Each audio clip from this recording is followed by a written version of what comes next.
السلام علیکم ڈاکٹر صاحب، آپ کی ویڈیو دیکھی تھی یوٹیوب پر طاقت کے بارے میں، اس میں آپ نے تیلوں کا ذکر کیا تھا، کیا ہم تیلوں کو گردے میں استعمال کر سکتے ہیں؟ پولیس وضاحت کر دیں اور طریقہ استعمال بتا دیں۔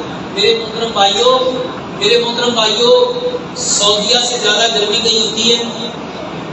تو وہ لوگ کھاتے ہی بادام، کاجو، پستہ، کھجور، شہد، زیتون کھاتے کہ نہیں کھاتے؟ اور ہمارے یہاں پہ گرمی کچھ ہوئی ہے۔ تو میرے محترم بھائیوں، آسان سا حل ہے، پانی لو، اس میں 4-5 بادام ڈالو، 1-2 کھجور ڈالو، آدھی چمچ سفید تل ڈالو، آدھی چمچ خشکار ڈالو اور آدھی چمچ چاروں مغز ڈالو۔ اس کو رات کو بھگو کے رکھ دو، صبح گرائنڈ کر کے پیو، بہترین علاج ہے۔ میری بچی 3 سال کی ہے، وہ کھڑی کھڑی گر جاتی ہے، ڈاکٹر کہتے ہیں اس کی نالی بند ہے۔ میرے محترم بھائیوں، ایسے بچوں کو سب سے پہلے ماں باپ کے وضو غسل کے پانی سے غسل دو، یہ بہترین علاج ہے۔